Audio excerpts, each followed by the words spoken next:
Let's continue with the operating system subject. The next concept in this here is the how operating system manages the computer hardware. In the previous video, I explained about the basic introduction part of the operating system, the definition and the goals of the operating system.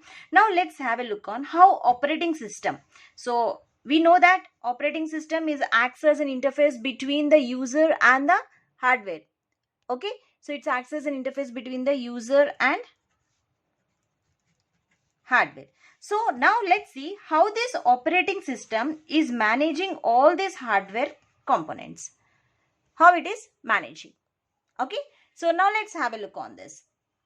So the operating system manages the system hardware efficiently by doing some tasks. So what are those tasks? So the first task is, let's talk about the memory management. So how the operating system is managing the memory management. If you read this word clearly, memory management, that means the main memory is going to be managed. How it is going to be managed? How the operating system is helpful in managing the memory system.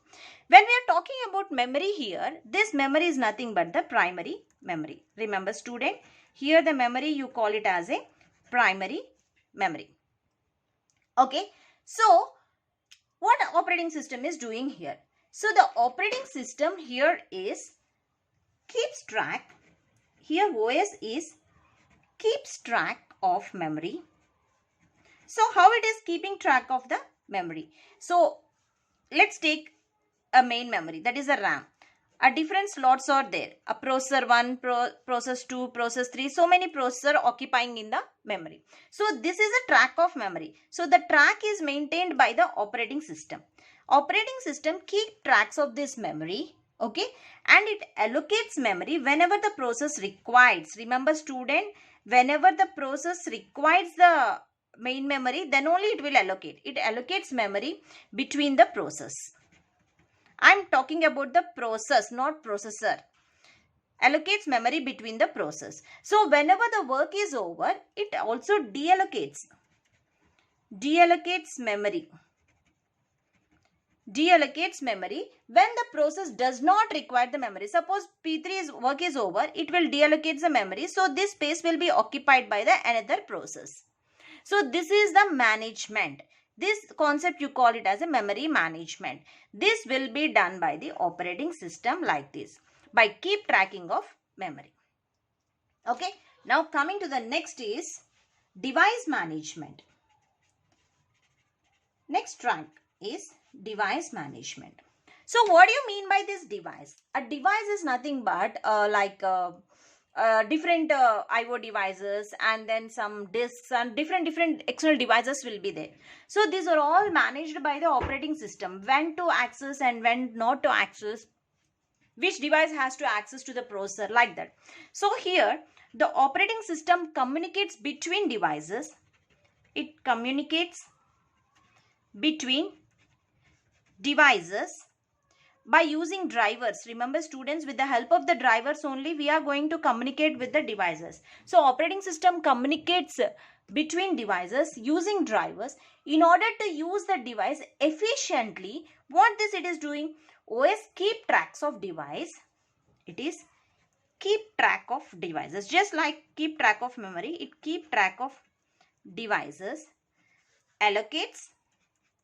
Whenever it requires, it allocates, and also deallocates whenever it does not require. Allocates and deallocates these devices to different process. All the devices will be given process 1, process 2, like that.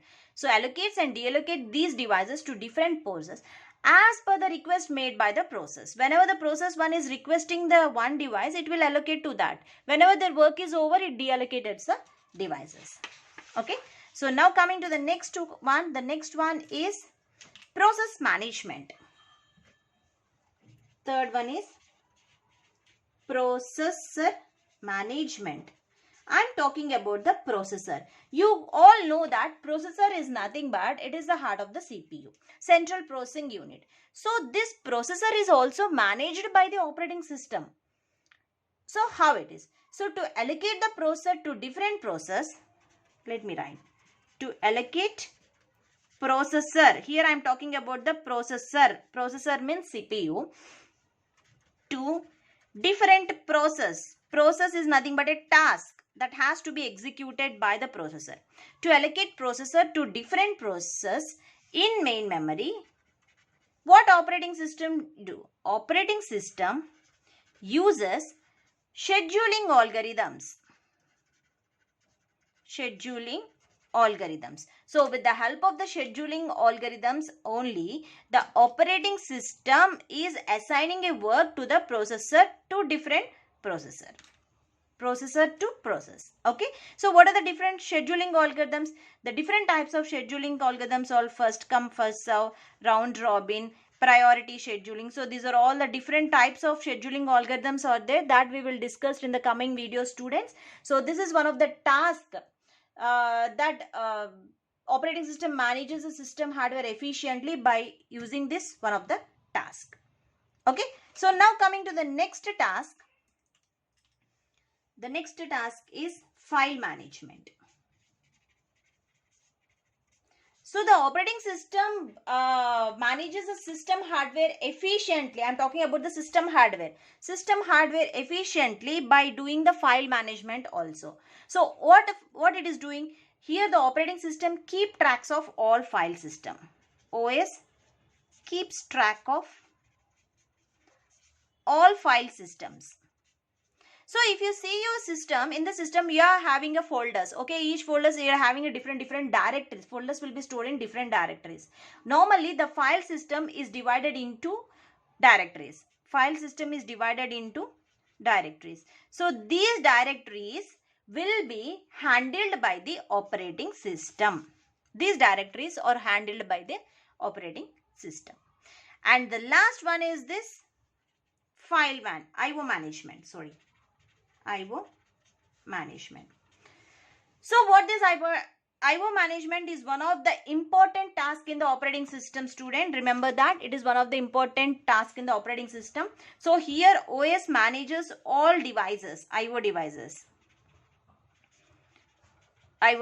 What are the different IO devices? You all know that IO devices are nothing but the mouse, keyboard, printer, display, LED, etc. So all these devices are managed by the operating system. So either it can do in synchronous IOs, it follow the synchronous IOs or asynchronous IOs. Synchronous IO is nothing but here CPU has to be wait. I'm just writing a simple definition here. CPU waits for IO device. If it is a synchronous IO, the CPU has to wait for the IO devices. Whereas in the asynchronous IO, here CPU execution takes place parallelly. CPU execution, whatever the CPU, it is execution parallelly with the IO devices. So here there is no waiting of the CPU in asynchronous IO. Okay. So these are all the different tasks which are helpful in maintaining the operating system, manage the system hardware efficiently because of this task. Operating system is maintaining the system hardware efficiently. So I hope you understand what exactly it means. So in the next video, we'll discuss about the different functions of the operating system. Thank you.